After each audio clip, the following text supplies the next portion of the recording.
Hello. Welcome to the show about stuff, the Stephen Davis Show. To a podcast show about stuff. It's the show about stuff, the Stephen Davis Show. Here's your host, Stephen Davis. Hey, welcome to this episode of the show about stuff, the Stephen Davis Show.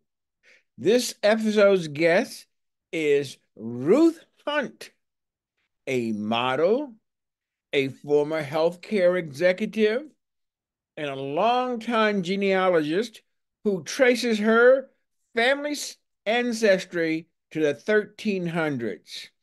Hello, Ruth. How are you doing today? I'm well. I'm doing great. What's happening in your life that's making you do so great? What have Well, you been doing? I can't believe that God blessed me with another year around the sun. I just had a birthday and I'm just really thrilled to be here. As we mature and as I've moved into a more senior realm in my life and in my family life, that so many people have gone on to be with the ancestors and I'm still here. So I'm blessed. I feel happy about that. I was at somebody else's birthday party last night, and you had to write something in a book. And my phrase, when I got to it, I said, "Yesterday's gone, but you're still here. Thank goodness." Thank goodness. Praise the Lord. Yes. I generally start the show off talking about childhood and where you came from and a little bit about you, about your parents. I get you to have a time to talk about your parents because this part of the archival piece. That's where you came from, and that's where you got your roots from. So let's start from there. Where were you born at? I was born in Kings County Hospital in Brooklyn, New York. And I am first generation born in New York City. And I was the third child of my parents. And they were part of the Great Southern Migration. And my father came to New York after World War II. He came to pursue his dream as an artist. So he came here to study. And then, of course, he sent for my mother. They both were from Roanoke, Virginia. And when my father came back from World War II, my mother was living next door to his sister, and that's how they met. What are their names? My father's name is John W. Hunt, Sr. He was called Jack, affectionately called Jack. And my mother, her name is Ethel Patricia Hunt, but she was called Patricia, and my father called her Pat. I was so much interested in the fact that you said that you were born in King County Hospital because my mother was born in Kings County Hospital. My son was born in King County Hospital, and my daughter was born across the street at Downstate. Okay, those are real Brooklynites. So I assume that you're a Brooklynite. And no, I'm not a Brooklynite. I was Really? born in that a little small island called Manhattan. Metropolitan Hospital. I won't say how long ago. You don't tell, I won't tell. Please. Now, where did you go to kindergarten first, or did you go directly to elementary school? And what was the names of the schools, if you remember them? So I didn't go to kindergarten. We all started in first grade. I'm from a family of 8. We're stair steps. And I went to Isaac Newton, PS 83, Yes. which was one of the first colored schools. And that school was a part of Weeksville back to the 1800s. Okay. Now, even though it was a Black community. You wasn't part of it back to 1800s now, were you? Okay. No, but it was like, I think school number 2, I believe it was number 2 in Brooklyn, and they have now since they've preserved some of those original homes, and they have Weeksville Heritage Center, which is on Buffalo Avenue in Brooklyn. Matter of fact, they interviewed me some time ago since I came from Brooklyn and Brooklyn history. I went to that school. First, let me just say that When my parents came here from Virginia, they lived in Bedford-Stuyvesant. One of the people from Roanoke, Virginia, had several brownstones, and she rented them out as rooming houses.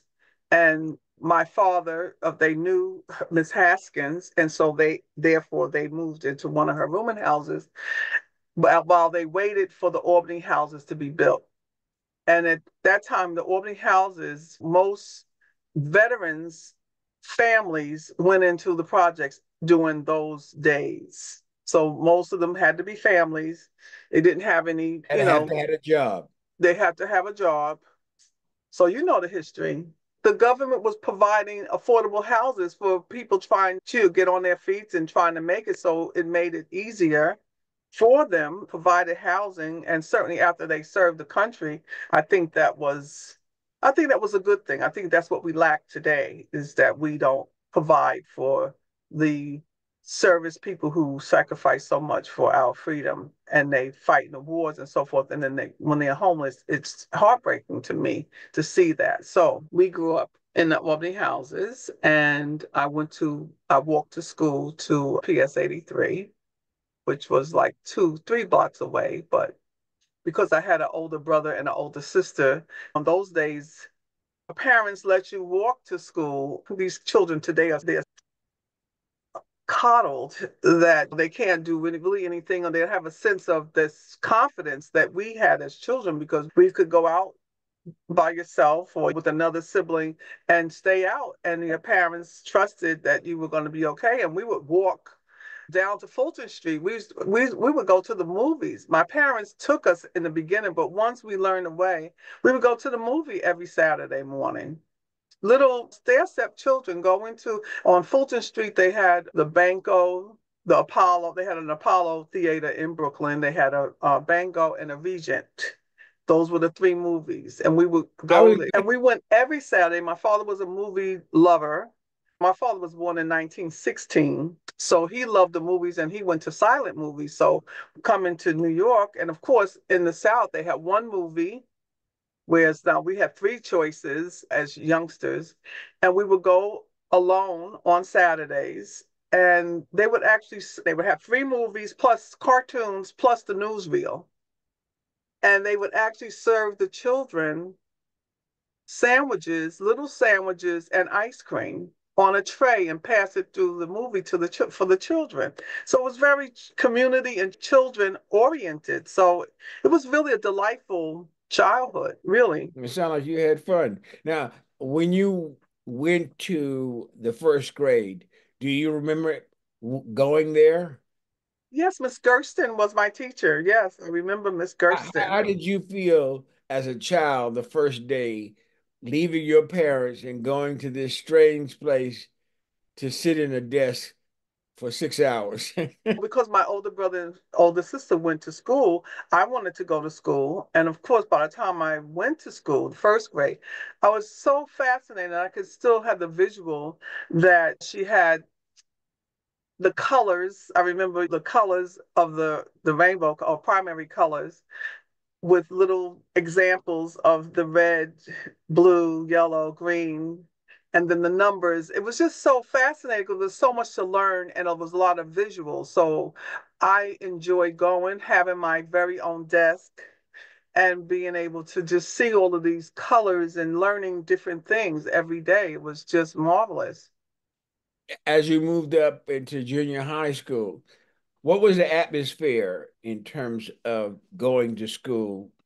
Did you go to a different junior high school as opposed to your Elementary, yes.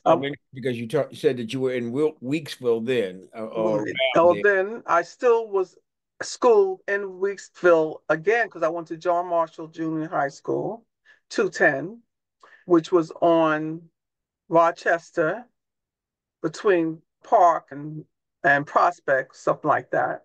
And so again walking distance in a different direction, but still within walking distance. And of course, that was exciting to me. I can't now. I'm trying to real think if we changed classes. in junior high school, or did we sit in the same class all day? I can't Now, remember. New Yorkers change classes. By the time you got to seventh grade, you change classes. In Okay, the South, you didn't necessarily change class until you got into the ninth grade, or you changed two classes, right. but not the full complement until you got into the ninth grade. Yes. When I went to junior high school and changing classes, that just seemed so mature that I was now have graduated to another school that I'm actually going from class to class with my books. I guess looking like this, like what you watch television with some of those Hardy family shows, and you see the girls walking with their books in their arms. Is oh, I'm really maturing. I felt like I was growing up and I was maturing, going from class to class. I was just fascinated with all of that. What was so funny at that time when you were in a when particularly males, I can say it from my point of view, when I was in the elementary schools, there were certain girls that you didn't like just because they were a girl. And then when they got in junior high school, they start changing. Their bodies start changing. You start saying, I don't know if it was their body started changing or your body started changing. no, the visual part was you saw on Yes. the girl that she didn't look like she used to look like when she was No. in high. Yeah, because by I'm junior sorry. high school, we were started wearing earrings, and you wanted to wear lipstick. My mother wouldn't let me wear lipstick until I was 16. The girls were, putting on a little lipstick, so they were looking more appealing, I guess you could say.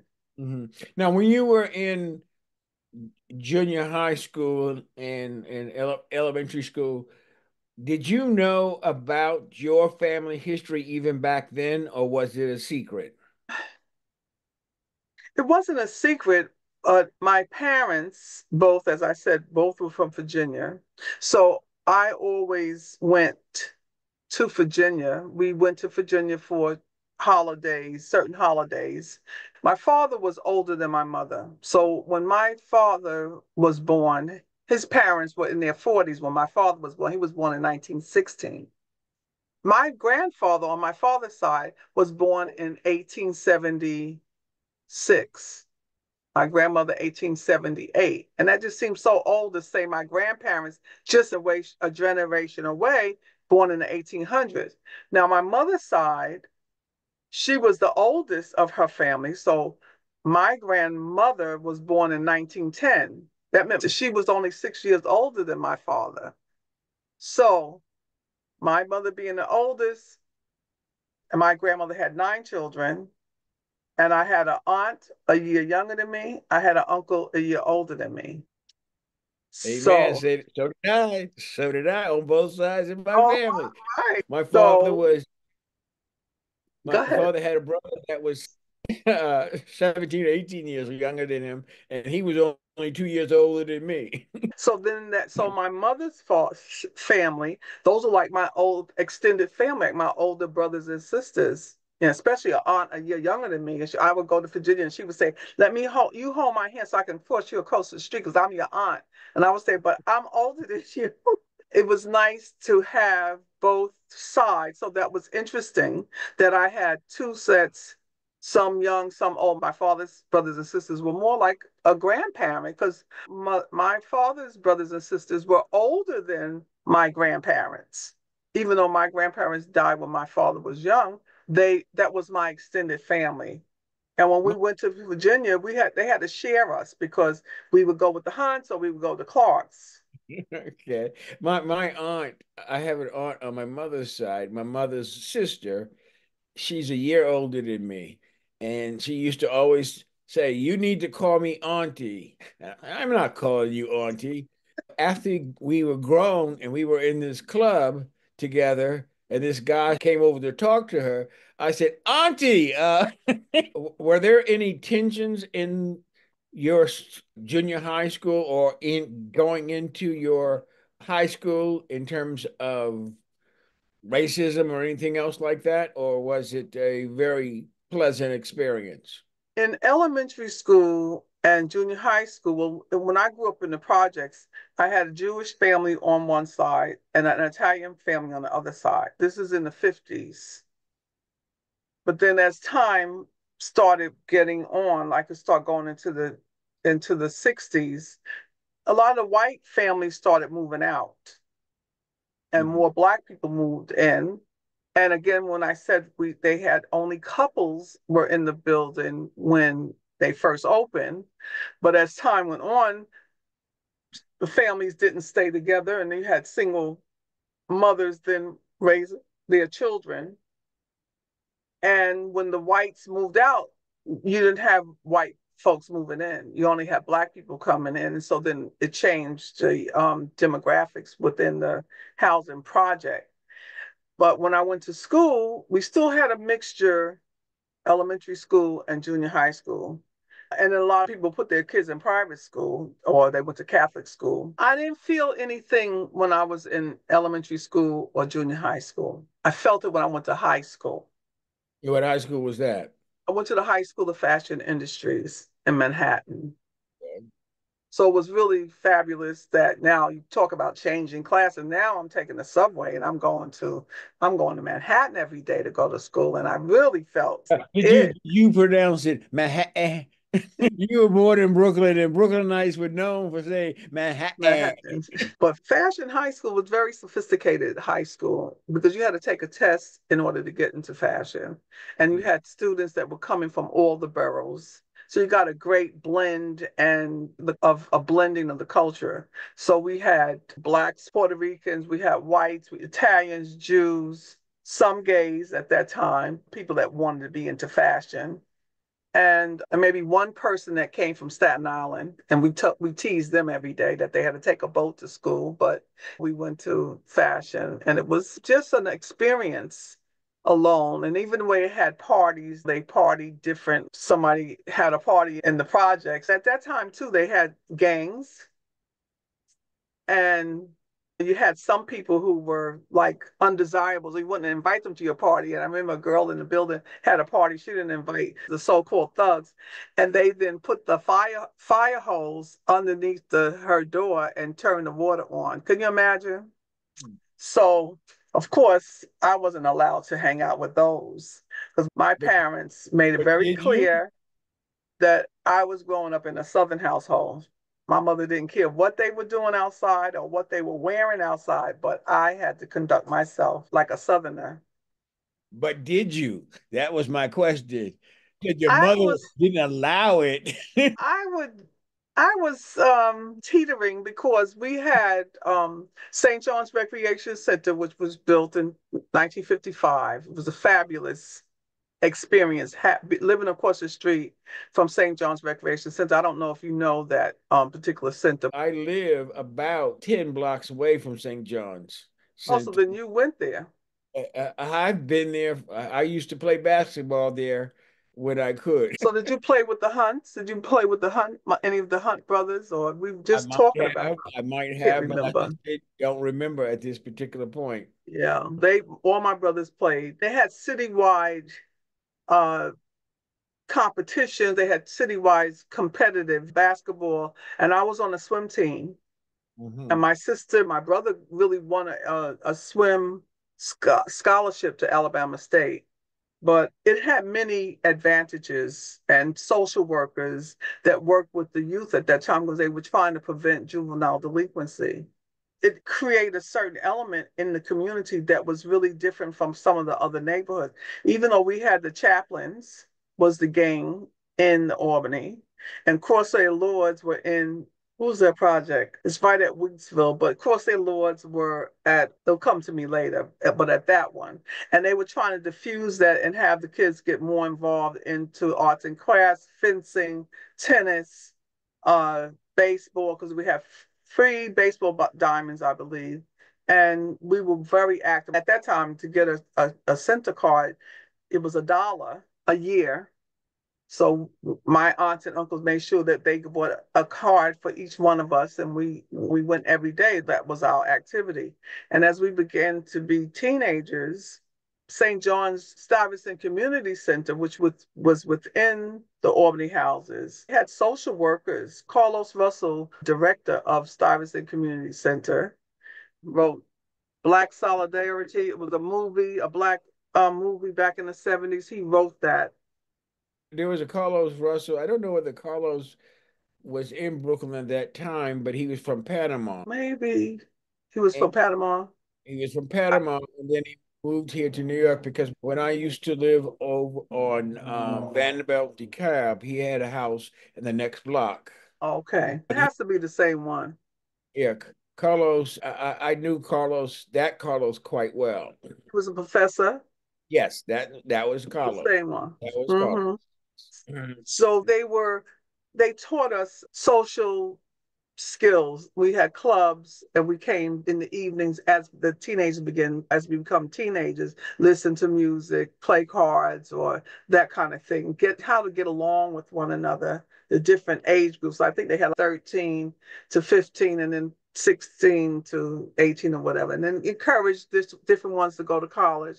And I remember Terry going to college and Alfred Davis went to Howard. Terry went to Morgan State. So they were our role models that in the community that were going on to better themselves and come back to the community. Now you're making me think about all of the communities. So it was four boys and four girls. Everyone knew the Hunt brothers and of course the Hunt sisters.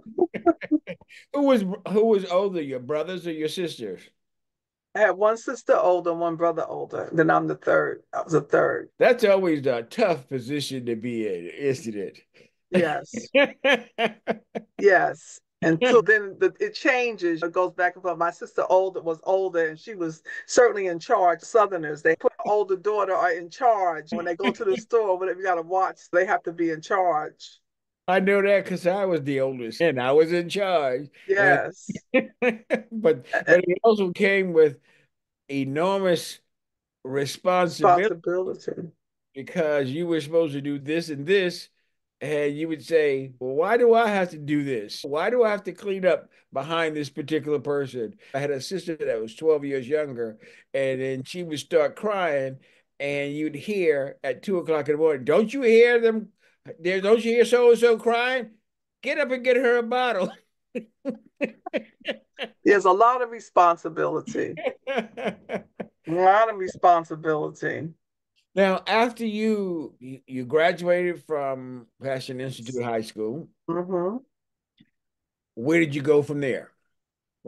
You now you are 18 years old or 17 years old. You probably were 16 years old. I was 17 going on 18. And my father would always say, you couldn't do anything until you turn 18. So no matter what you wanted to do, you can't do that until you turn 18. And everything was, couldn't do whatever it was until 18. I kept saying, I just can't wait until I get to be 18. And everyone would say, when we get 18, we're getting an apartment. And that was going to be the goal. But what happened is that my father was a Mason and my mother was an Eastern Star.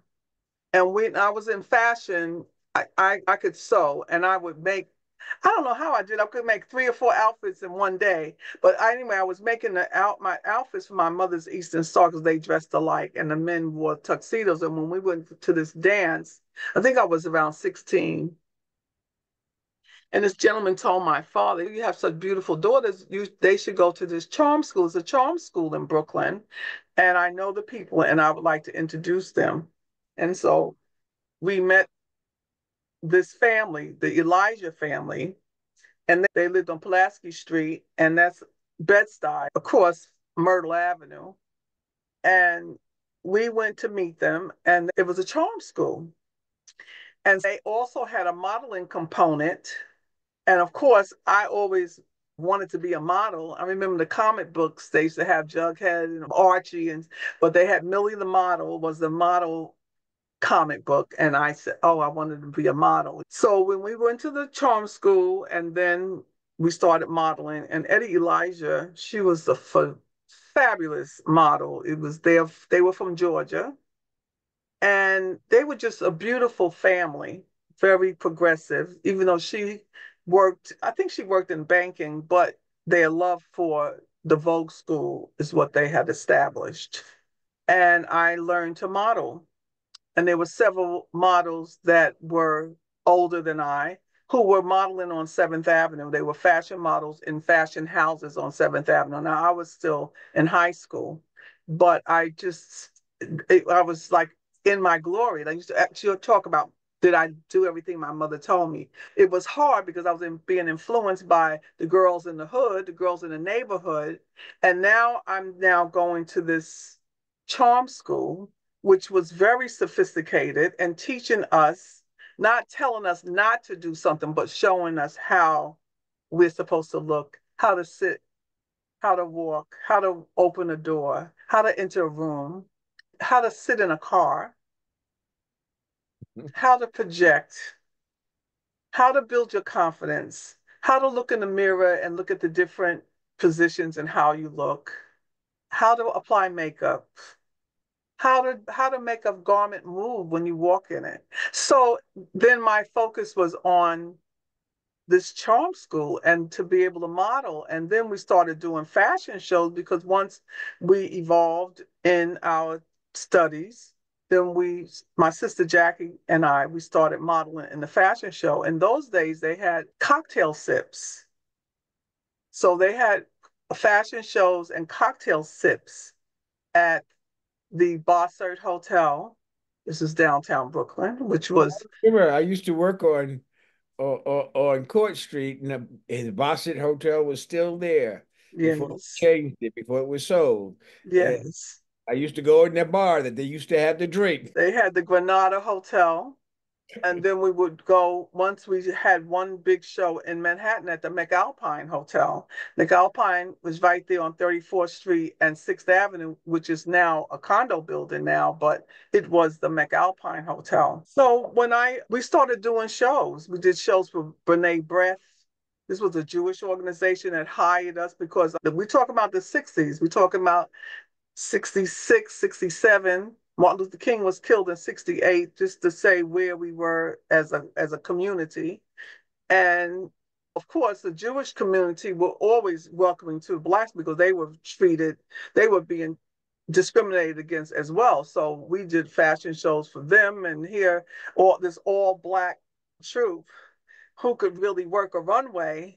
So those are the things that happened that really gave me my training and gave me my confidence. So by the time I finished high school, then I went into the industry, but not because I knew the industry and I knew pattern making, I knew how garment construction and all of that. So it made it even better. And I knew how to wear clothes, how they're supposed to fit, and how to show them off, how to sell them without talking. That's So a I modeled for all the top department stores. So all the buyers from, let's say, Macy's, Gimbels, Bonwit Teller, Burdorf, Saks, all of your top departments, so the buyers that came into the showrooms to buy the collection for their line, for the stores. That's who I model for. Now, modeling for in a showroom for a buyer is much different than doing a fashion show on a runway that you're really entertaining as you show garments. Because remember, when we did fashion shows with the Vogue School of Charm or as a bronze Voguette, it's entertainment and it's also showing garments of designers, local designers. So we got clothing from local designers. A lot of designers, some of the designers were from the Caribbean, who went to Paris and they did couture. I have photographs with all these different garments with it, which is fabulous. But they weren't in mainstream, but they were within their communities. Because when people went out back in that time, you wanted to look different, so you wanted to have something made. Black people were accustomed to having clothing made. I remember when I was going to school, I told my father I wanted the latest everything. He said, "We can't buy you the latest everything. We don't have the money. We had too many children." So you got to learn how to sew. That's before I went to fashion. So he went and got a sewing machine. And because my father was an artist and he knew how to make anything, he was a carpenter, artist. He made the first garment. My mother wasn't a sewer. He cut it out with a pattern and made the garment for my mother to let us see that we could do that. And that's how I started sewing. And that's what made me want to go to fashion, to just be in have that whole experience. I had a summer job, late 60s, and I came to New York, back to New York to stay with my grandparents during the summer. And the job was gotten to, I received a job by my uncle. He arranged it, and it was for a company called Morty Morks, Morning walks. 55th Street. What they sold was sewing machines, Oh, really? repaired and built sewing machines. We're on 7th Avenue in the garment district. It was more towards, it was like 25th Street between Broadway and around the Seven. Because most of the factories were like from going from 7th Avenue down to 8th, yeah. 9th, 10th. I spent the summer in a basement as they repaired sewing machines, and I guess I was a gopher. In those days, and I'm going to write about this because it was a real culture and an experience. It's very different now, but there was a lot of electricity down on 7th Avenue or in the garment district, period, with the trucks going up and down with garments on it and just a lot of electricity. So much bringing clothes from the factories over to mainstream to the showrooms and so forth. And for me in the modeling industry, most times I was the only person of color. And I would see, because as I said, in the late 60s, I started modeling 68, 69. I was working for a bridesmaid, for Harry Keisner, bridesmaids and evening warehouse. Only time I would see a black person was in the shipping room or making a delivery. And then once I learned trade newspapers and all of that, I learned about the swimwear industry. So swimwear industry, that's called intimate apparel. Anytime you have to show your body, it's more intimate apparel. You definitely did not have anybody of color modeling in mainstream in the showrooms for that. How far did you get in terms of your modeling career? I didn't do a lot of print. I was mainly a showroom as a fit model, doing fit, because fit, once you were a fit model, it was just a little bit more lucrative because you were paid by the hour, not by a weekly salary. Me, I didn't have to have a roommate. I had my own apartment and I was able to Hey, maintain myself. I felt that was success within itself was you because with all the young men, weren't you?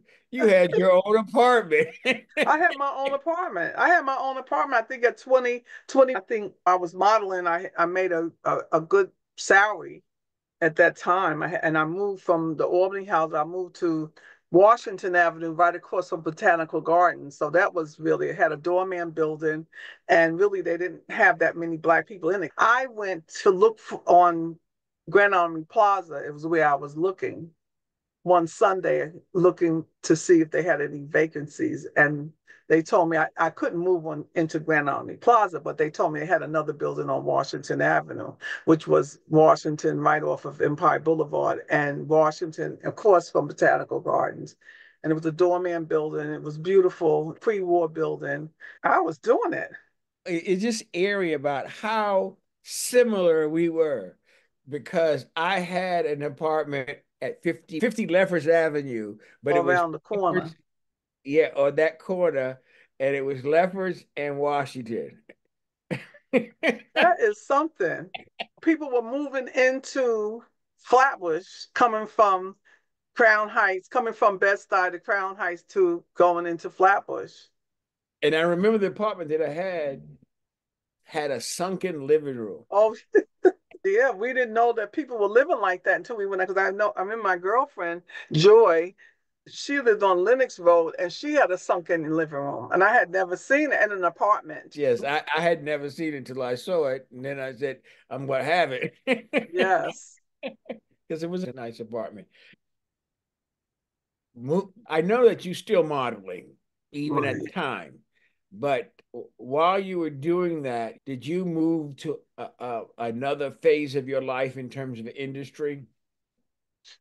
I modeled for about 10 years, right? And I was a head model in the bridesmaids and evening wear. And then I would hire other models during market weeks.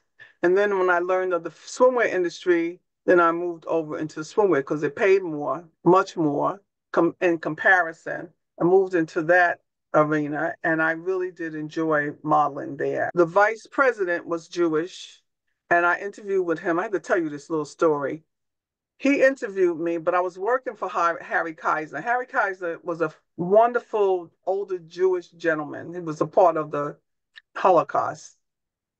Very humble and very nice. His son, though, had grown up with the college and all of that, and he was like a real smart. I know you had to pause and not to say the other thing.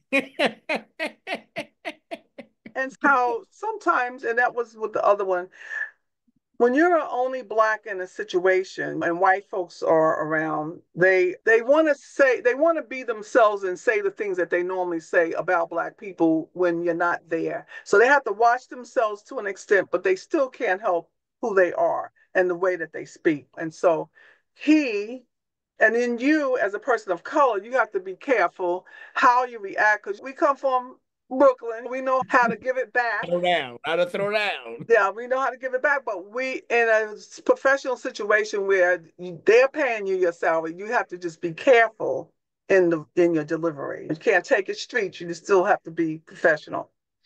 So he would make these comments because then Dick Gregory had was becoming popular in his.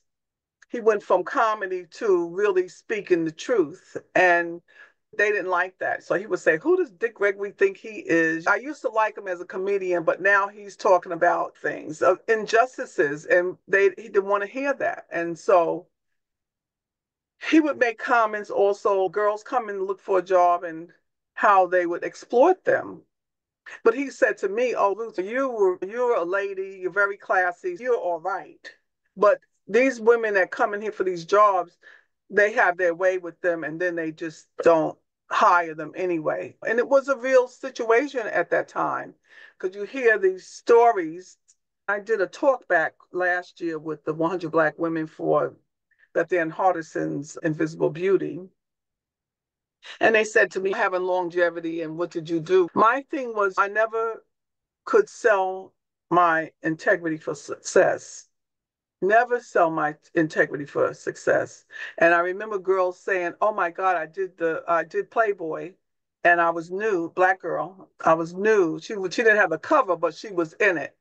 And I said, and I remember going Playboy Club, and they asked me, "Why don't you be a bunny? Why don't you?" And I said, "No, because I just told you, I went back and forth to Virginia. I had a grandmother, my mother. I went to church every Sunday. And those were the things that kept me grounded and kept me true to myself, that I wouldn't compromise my indoctrination and how I was raised for a job or for whatever the offer was." So I just think that's important. And I say to young girls today, even when they're pursuing, because everybody, they all want to be a model, they all want to be on stage, but you can't compromise who you are, because they have no respect for you. No one will have respect for you.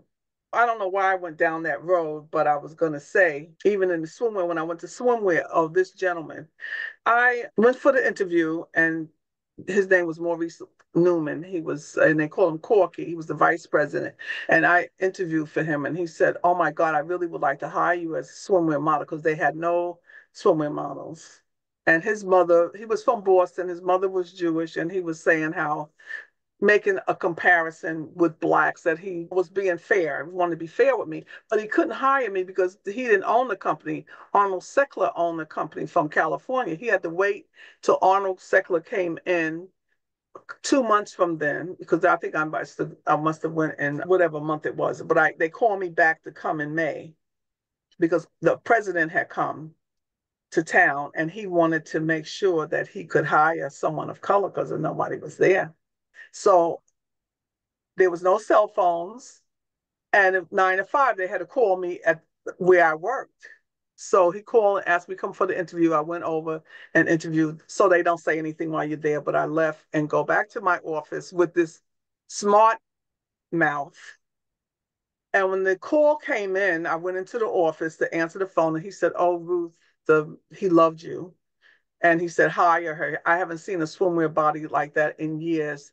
Definitely hire her." So I was like, oh, I couldn't believe it. And I go back to my model's room. He had a model's room that had the mirror with the lights all around it, and all of the collection, like the dresses are hanging in there, and then you have your own like dresser.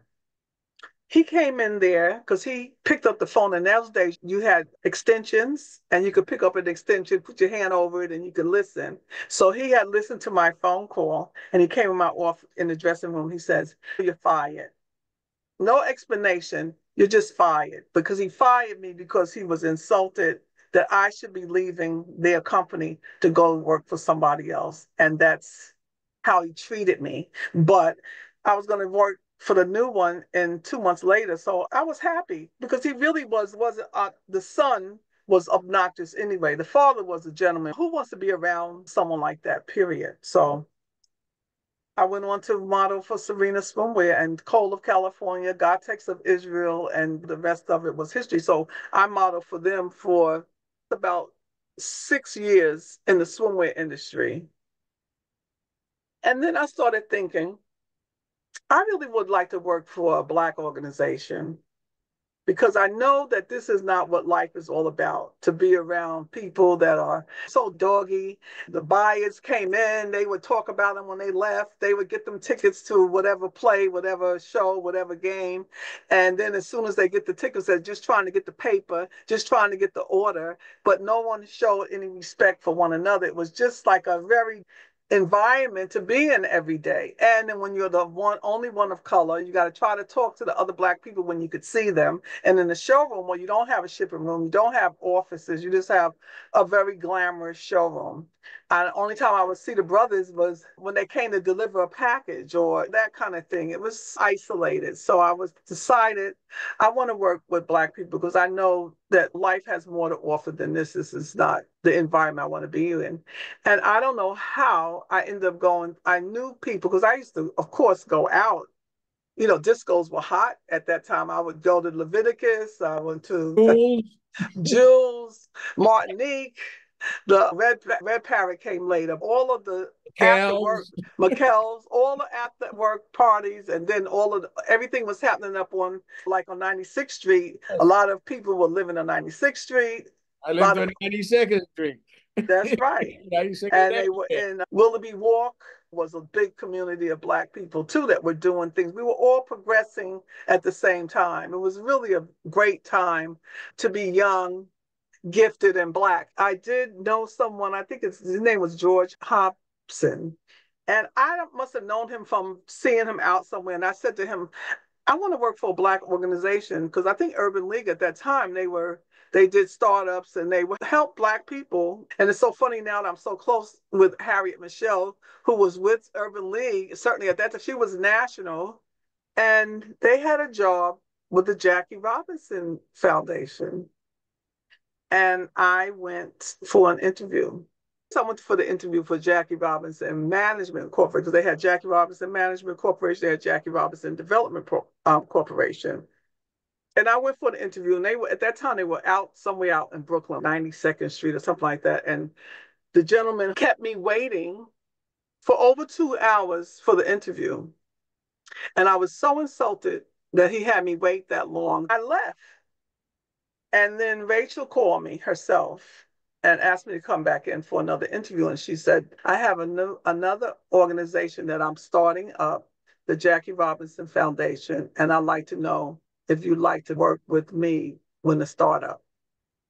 And I said, oh, of course. She has such charisma, so much dignity in the way she handled herself. She was Jackie Robinson's wife. Not that I was into baseball, so it didn't have the impact on me that a person that really was into baseball. Mm-hmm. Now, when I told my grandfather in Virginia that I was working for the Jackie Robinson Foundation, it was his proudest moment, that I should be working for the Jackie Robinson Foundation and for Jackie Robinson, because he, as I said, he was born in 1907. Jackie Robinson was born 1916 or 1919.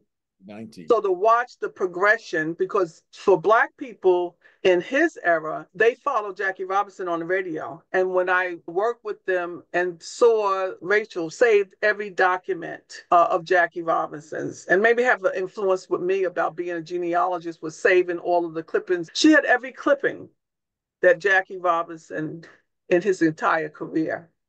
Mm-hmm. And so I wanted to work for them because it was a true Black experience. I knew about community service because my parents they worked within the community, the Boy Scouts, with the Masons, the Easter Star, all of that grassroots community service. But this community service on another level. And I saw real people come together because the foundation had no money. Urban League paid half my salary. And as the first and only person to work for the foundation, I did the bank and I answered the phone, I did the program, and I did all of the jobs. So when I did the banking and saw they had $1,000 in the bank my first day, I was like, how are they going to pay me? But it started from a dollar campaign. Joe Black was one of the board members. He started a dollar campaign where he wrote every week in the paper and people sent in dollars. Franklin Williams was with the Phelps Stokes Fund, and I'm sure you know who he was. He was an ambassador to Ghana at one point, and he was very well respected in the community. He David, I think he was president of the Bedford Stuyvesant before he went to the Phelps Stokes before before he went to the Phelps Stokes he Fund. eventually went to the Ford Foundation or one of the big foundations where he became. Before he And became it's president. interesting you mentioned the Phelps Stokes because in 1993, I think it was, I was the chair of their dinner that they used to have at the United Nations every Yeah. year. I was the chair of that year's dinner. Oh yeah. Franklin Williams was like on the executive committee, the first committee, because believe when it started from just the board members. That's all, and how I can remember them so well because those were they were like my co-workers. Franklin Williams offered the foundation a cubbyhole within the Phelps Stokes Fund, which was on 87th Street. But so that was where I had to have my interview with Rachel. Went to 87th Street. I remember meeting there many times. Really? Many So times. Joe Black was a baseball player also. He was right after Jackie Robinson in terms of integrating baseball, and then he became an executive for Greyhound Bus. right, that's correct. Somebody else that you have to know, Robin Bell. Yeah, yeah. She came after I left. She came to the foundation. And Franklin Williams, Joe Black, Marty Edelman, and he was the lawyer for Jackie Robinson, and Norman Siegel was another board member that was very close. I was very close to them because they were the only people I was interacting with because they were the ones helping to try to raise this money to get the foundation off the ground. We didn't have to pay rent at the Stokes Fund. But again, Urban League paid half my salary. So they kicked off for Jackie Robinson's 30th anniversary, which was in 1977. And they started going to every baseball game promoting the Jackie Robinson Foundation and having different players to donate. Sidney Poitier was on the board of Jackie Robinson. And their first dinner that they gave, Ossie Davis was the MC and all of the board members. And it was just something magical just to experience this with all of the board members. The New York Civil Liberties helped us have this dinner because it was our first dinner. Yes. Because of Norman Mhm. Siegel. And so that was the first experience. And I tell you, it was the most exhilarating to come from the fashion industries. This is a different type of excitement. It's a different sense of pride. And to see people coming together and this foundation grow from $1,000 in their account to where it is today. But just to see the energy during the inception or the beginning of anything, it's maybe that's A wonderful legacy to have for you. yes. And that's why Rachel and I are still close like that, because you don't forget when you're in the very beginning in the trenches. Because I wasn't making any now coming from fashion, but it wasn't about the money. It was about sense of purpose in your life and to be with people that is about your culture. Now you left the Jackie Robinson Foundation and you went into healthcare. Yes. I circled back to fashion first Uh, after, and when I left the foundation immediately. And then I studied millinery design and I started doing millinery. I did millinery for a while and I was known as the hat lady. And I used to do hat shows all over. And in Virginia, North Carolina, Texas, I would travel, do a real trunk show. And then I decided I went into healthcare.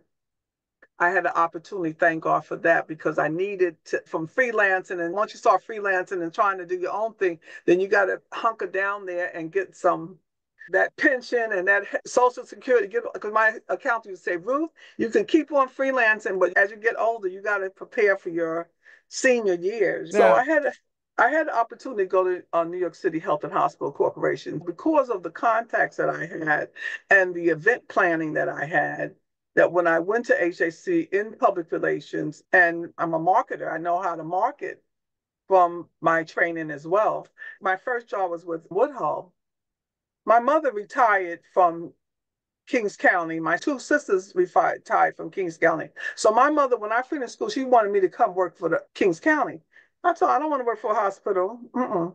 So I was bound for Seventh Avenue. So when I came back into HAC and I went to work for Woodhull, and people said to me, Woodhull, oh, that hospital, that's called Woodkill. And I said, oh my God, I can't work anywhere that doesn't have a good reputation. So I started figuring out how am I going to turn this around, because they did have good people that were there. And Linda Curtis was a new executive director, and she was quite professional in ways that she did. She turned that facility around. And I started bringing all my other skills with me.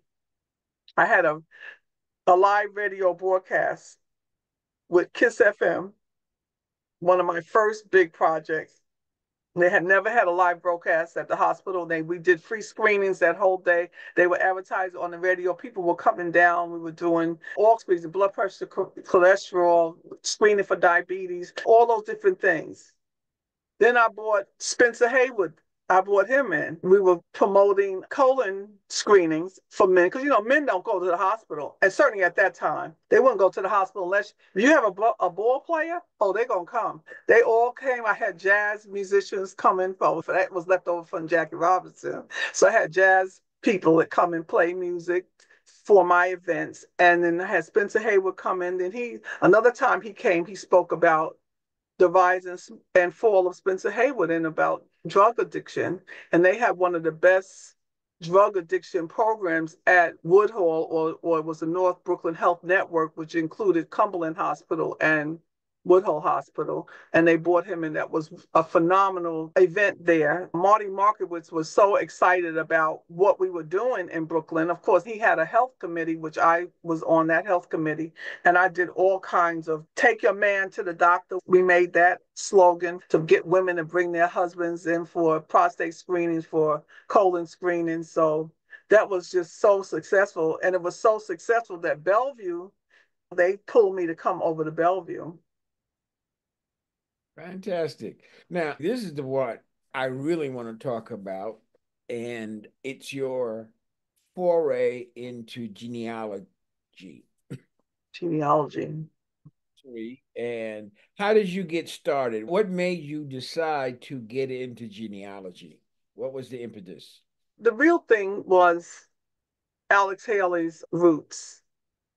When I saw that, a little bit before that was that when I went into Seventh Avenue and started modeling, I had very long hair, and people would say to me, "What are you? What are you?" And I would say, "I'm black."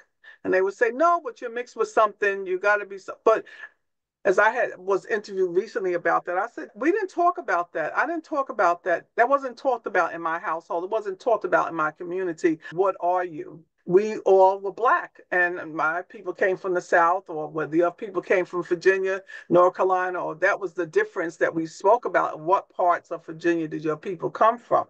Or that they would think I was Jamaican, or they would think I was Puerto Rican. And I was, oh no, I'm not Puerto Rican. I'm not Jamaican. This is the look of Virginians. A lot of Virginians look like me. When I went on Seventh Avenue, they would say, but what do you mix with? And this one psychic I went to said to me, you're Native American. I can tell by the tone of your voice.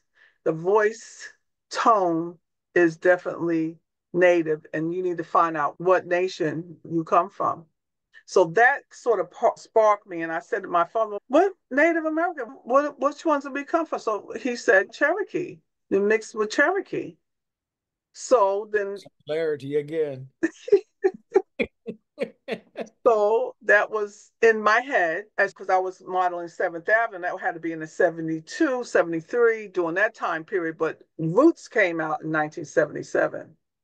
And after seeing this whole phenomenal journey that he took us on, I started saying, where did our people come from? And that's when I started actually interviewing my aunts and uncles and asking them, well, what is your mother's name? And then looking at they had pictures, they had old pictures, and start to write them down. And like behind me, this is my family. These are the different ones. This is my great grandmother. She was born 1858, and they have photographs. And that's my grandfather, born 1874. He was Leander Hunt.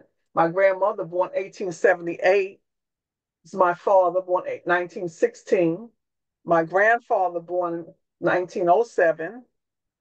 And this is my great grandfather, was born in 1832.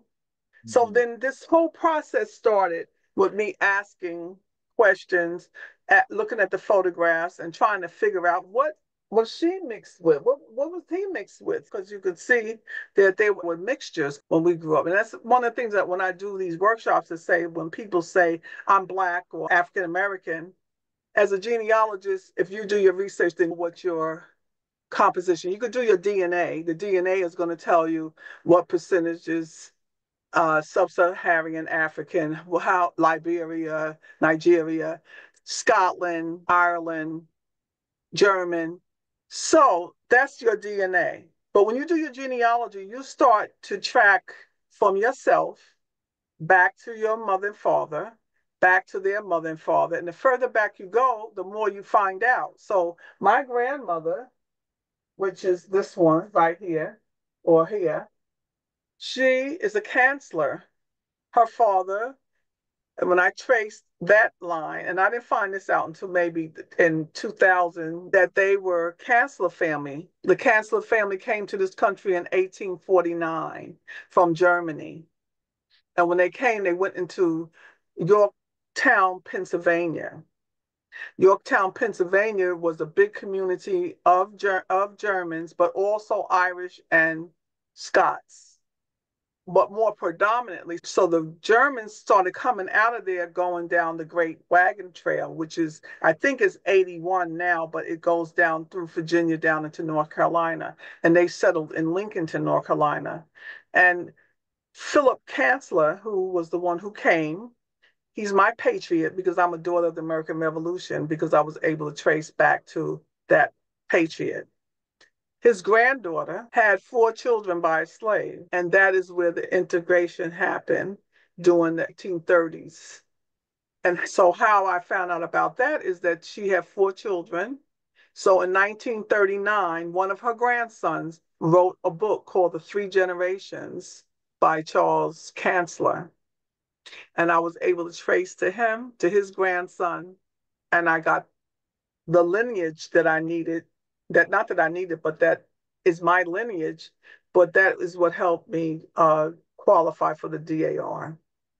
One of the interesting things in my own life in terms of tracing back in history, one of the persons that I had on the show that I think that we talked about a little bit earlier before this broadcast started was LaBrenda Nelson. Yes. You said you know LaBrenda well. Yes. LaBrenda's first husband was a gentleman named Reginald Bowman. Oh, not Mhm. I should not say was, is, because he's still living. Hey, and his daughter, who now works at or did work at MSNBC with Joy Reid, Oh, okay. that's actually a cousin of mine. I never met her. Would love to meet her. Well, you should, since it's your cousin. But anyway, on Reginald's side, my family in South Carolina on my mother's side, her grandmother was a Bowman, Reginald Bowman, Bowman. Yeah. And I known Reginald for 25 years before I knew we were related. Then one Interesting. day I'm looking through, the Bowmans came to this country. His our great grandfather's one of the relatives back there was named Peter Bowman, and Peter Bowman, when you look at the records along with family entrees on their own timeline in ancestry, Peter Bowman was half white. Hmm. And his father and those relatives came from Germany in the late 1600s, early 1700s, and they ended up in Orangeburg, South Carolina. I know people in Orangeburg right now.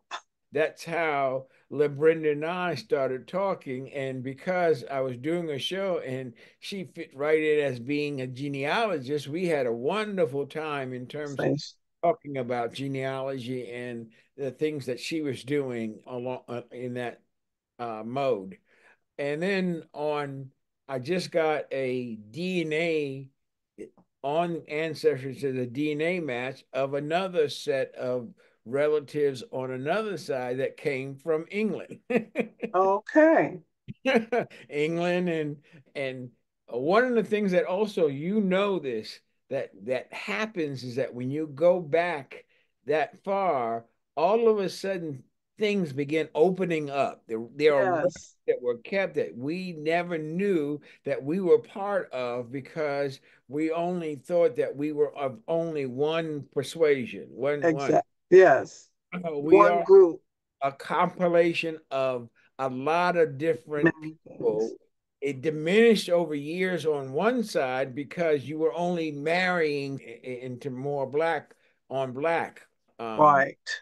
and because a lot of our relatives was not because they wanted us to be relatives, but they took advantage of someone that was on their farm that was a slave. Yes. And those stories was kept Well, quiet. that's why it's important to do the research. And there's a lot of information that's available. We weren't sophisticated enough to do this type of research 20 or 30 years ago, but so much information is available. The more we do research, the more we find out.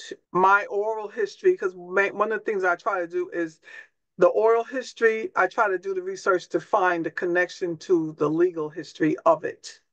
We knew that my great grandfather was a child of his slaveholder. So his slaveholder was his father. And there was some controversy about the last name and why they changed the last name from Lewis to Clark. I believe that the ancestors want you to know and they want you to find them. Mhm. So when I went to looking for the burial ground of my Cherokee ancestors, it took me 25 years to find the burial ground.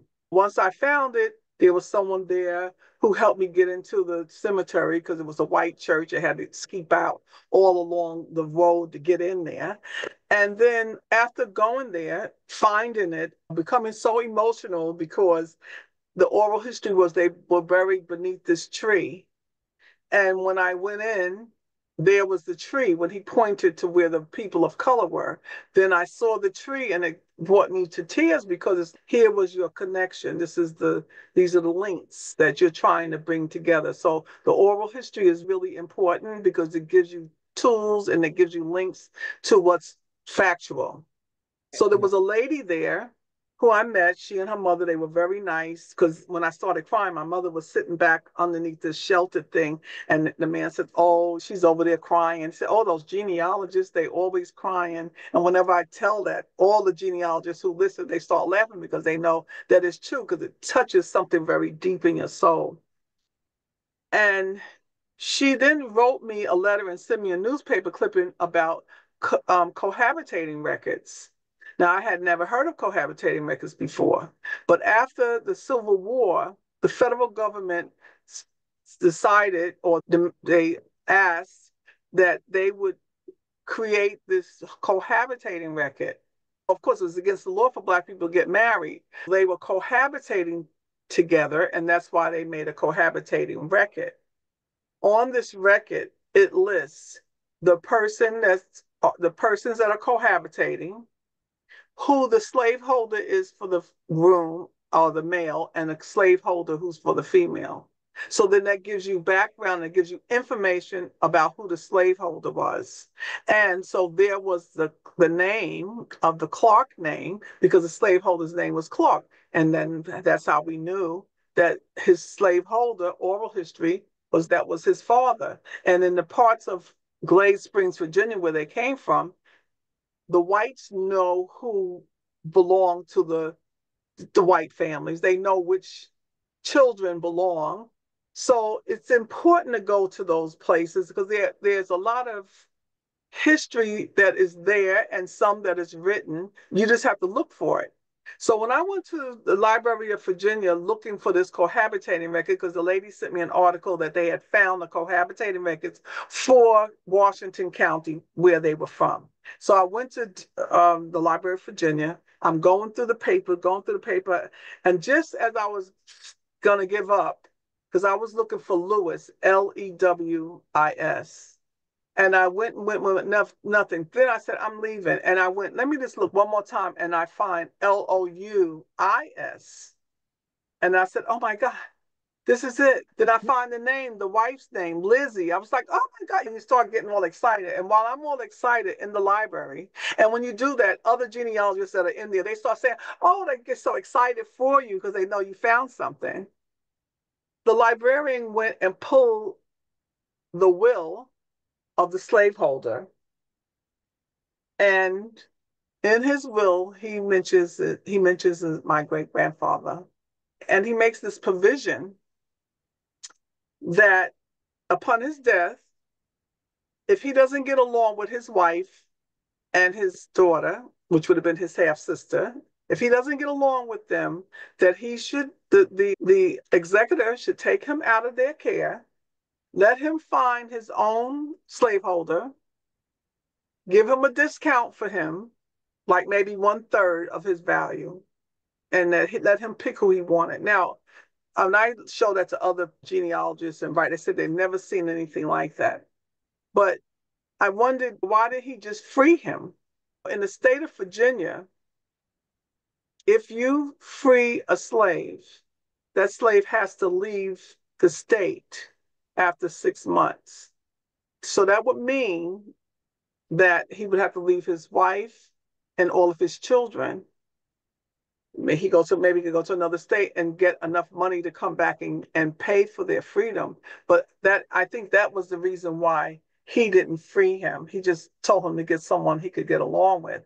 So that's just an example of research. I didn't know that 20 years ago. I didn't know that 30 years ago, but I did find that out in the process. So it's an ongoing process, because what you might know 10 years ago, more information every day is becoming available, and you're able to put the pieces together.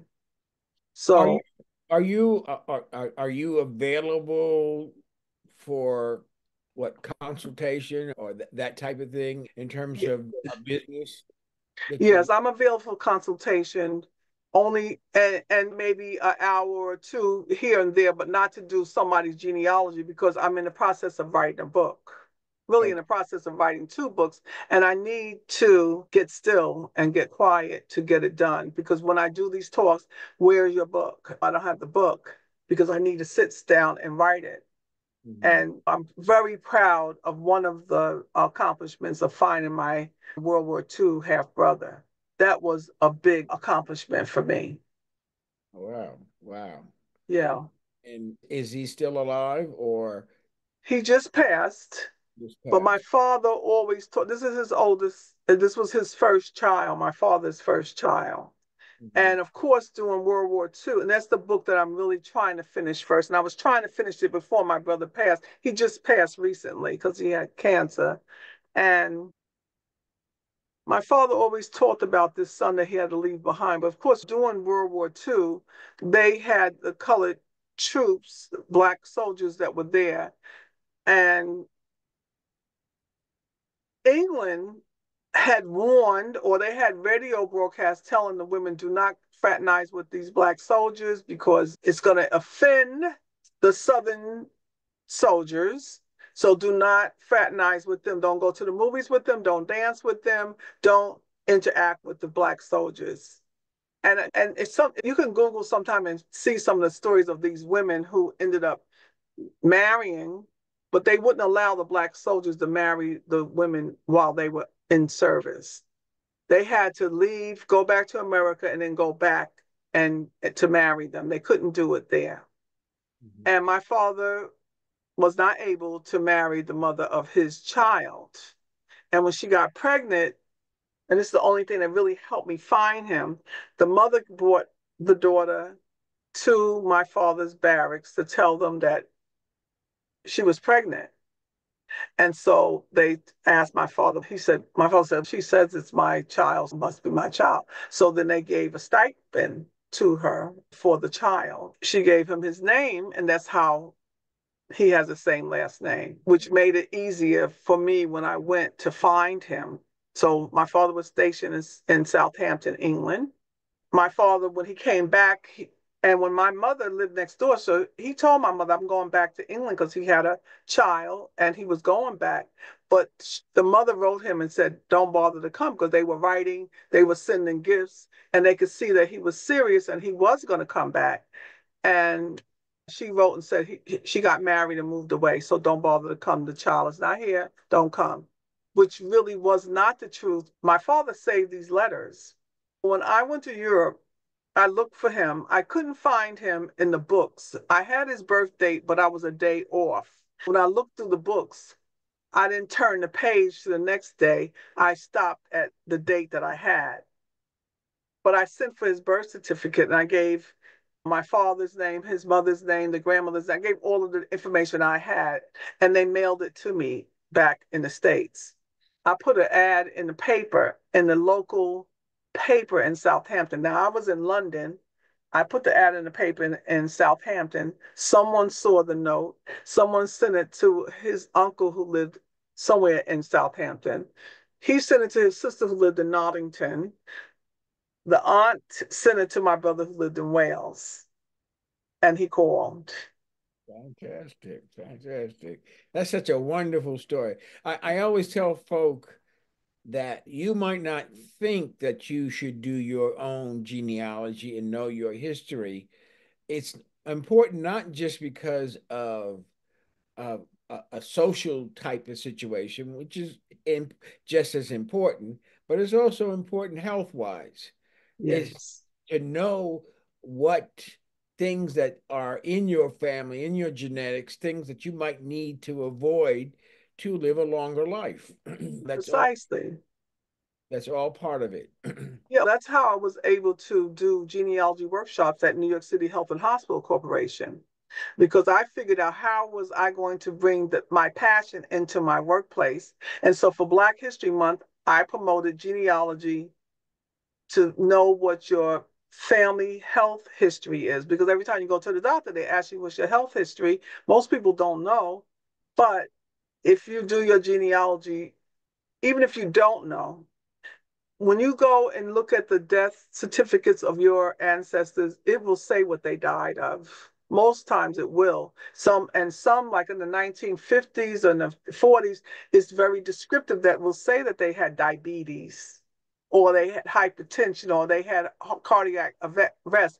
These are the things that you know, and you need to start doing preventive medicine, taking care of yourself. So that's how I brought that into HAC. And they all know me for genealogy, certainly the years that I was there that I did genealogy. Oh, it's fantastic. This was a wonderful episode, and I thank you so much for being part of it.